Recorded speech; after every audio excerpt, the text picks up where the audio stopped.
सोचिए, एक ऐसा जहन जो अपने दौर का सबसे तेज, सबसे मशहूर और सबसे बाअसर था, लेकिन उसी जहन के अंदर एक ऐसी लड़ाई चल रही थी जो किसी को नजर नहीं आती थी। ये कहानी है इमाम अबू हामिद अल गजाली की, वो शख्स जिन्होंने सिर्फ इल्म नहीं बदला बल्कि मुस्लिम दुनिया की रूह को हिलाकर रख दिया। 11वीं सदी का आलमे इस्लाम इल्म से रोशन था। फिक्ह, फलसफा, मंतिक और कलाम अपनी बुलंदियों पर थे। इसी दौर में साल 1058 में खुरासान के शहर तुस में एक बच्चे ने आंख खोली। अबू हामिद मोहम्मद बिन मोहम्मद अल गजाली। घरेलू जिंदगी सादगी से भरी थी, लेकिन इल्म की आग बचपन ही से दिल में जल रही थी। ये आग सिर्फ सवाल पूछने की नहीं बल्कि सच तक पहुंचने की थी। गजाली ने अपनी तालीम तूस से शुरू की, फिर जुर्जान और निशापुर तक का सफर किया। वहां उन्होंने अपने वक्त के अजीम आलिम इमामुल हरमैन अल जुवैनी से इल्म हासिल किया। यहीं से उनकी जहानत का चर्चा शुरू हुआ। वो सिर्फ याद नहीं करते थे, वो सोचते थे, परखते थे और हर दावा को अकल की कसौटी पर रखते थे। जब इमामुल हरमैन का इंतकाल हुआ, गजाली का सितारा और तेज चमका। उनकी जहानत और बहस की सलाहियत ने उन्हें सेल्जूकी वजीर निजामुल मुल्क तक पहुंचा दिया, और फिर सिर्फ 34 साल की उम्र में उन्हें बगदाद की मशहूर निजामिया यूनिवर्सिटी का प्रोफेसर बना दिया गया, वो मकाम जहां सिर्फ सबसे बड़े जहन पहुंच सकते थे। बगदाद में गजाली का दर्स एक तमाशा नहीं, एक तजर्बा था। उल्मा, तालिब इल्म और हुक्मरान सब उनकी बात सुनने आते। उनकी शोहरत आसमान को छू रही थी। इल्म, इज्जत, ताकत सब कुछ उनके कदम चूम रहा था। लेकिन इसी बुलंदी पर खड़े होकर उन्होंने एक खौफनाक सच महसूस किया।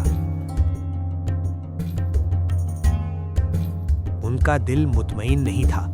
गजाली खुद लिखते हैं कि उनका ज़बान बोलता था, लेकिन दिल खाली हो चुका था। वो दूसरों को हिदायत देते थे, लेकिन अपनी नीयत पर शक करते थे। क्या वो इल्म अल्लाह के लिए फैला रहे थे या अपनी शोहरत के लिए? ये सवाल उनकी नींद छीन चुका था। फिर वो लम्हा आया जो उनकी जिंदगी का मोड़ बन गया। गजाली पर ऐसी रूहानी बेचैनी तारी हुई कि वो बोल नहीं सकते थे। आवाज बंद हो गई, जिस्म साथ नहीं देता था।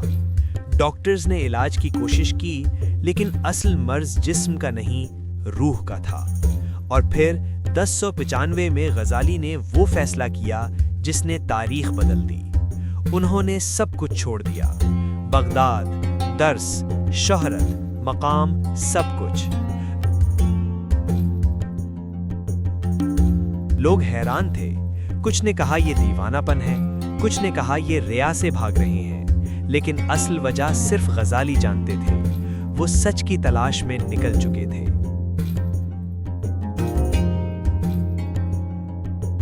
अगले कई साल गजाली ने तन्हाई में गुजारे। दमिश्क की मस्जिद, जेरूशलेम की इबादत और फिर हज का सफर। ये सफर जिस्म का नहीं, रूह का था।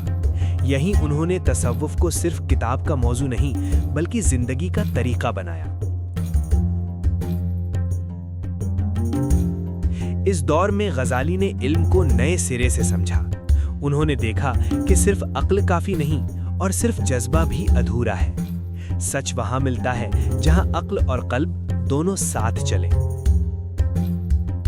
इसी तजर्बे का नतीजा था उनकी मशहूर किताब एहया उलूमुद्दीन, दीन के उलूम को जिंदा करना। ये किताब सिर्फ फिक्र या तसव्वुफ पर नहीं थी, ये इंसान के अंदर की दुनिया पर थी। इबादत का मकसद, इखलाक की बुनियाद, नियत की सफाई। गजाली ने दीन को फिर से जिंदा कर दिया।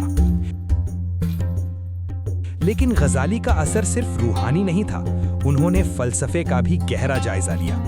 तहाफुतुल फलासिफा में उन्होंने उन फलसफियों पर तनकीद की जो अक्ल को वही से ऊपर रखते थे। ये तनकीद जज्बाती नहीं थी, ये इल्म पर मबनी थी। गजाली ने फलसफा पढ़ा, समझा और फिर उसी की जबान में उसका जवाब दिया। اس سے پہلے کئی لوگ سمجھتے تھے کہ دین اور عقل ایک دوسرے کے دشمن ہیں۔ غزالی نے یہ خیال توڑ دیا۔ انہوں نے بتایا کہ عقل ضروری ہے، لیکن اس کی حدیں ہیں، اور وہی حدیں پہچاننا ہی اصل دانائی ہے۔ کچھ سالوں بعد غزالی واپس تعلیم کے میدان میں آئے، لیکن اب وہ پہلے جیسے نہیں تھے۔ اب وہ صرف پروفیسر نہیں بلکہ مربی تھے۔ ان کا مقام اب بھی بلند تھا، لیکن دل دنیا سے آزاد ہو چکا تھا۔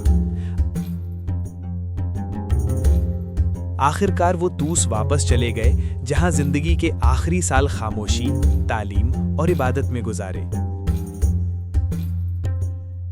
علم کا یہ پروانہ سال 1111 میں اس دنیا سے رخصت ہو گئے، لیکن ان کا ذہن، ان کی سوچ اور ان کی روح آج بھی زندہ ہے۔ انہوں نے ہمیں سکھایا کہ سب سے بڑی جنگ باہر نہیں، اندر ہوتی ہے، اور سب سے بڑی فتح بھی اندر ہی ہوتی ہے۔ امام غزالی صرف ایک فلسفر نہیں تھے، وہ ایک مسافر تھے، شک سے یقین تک، شہرت سے خلوص تک، اور علم سے حکمت تک۔ اور اسی سفر نے مسلم دنیا کا رخ بدل دیا۔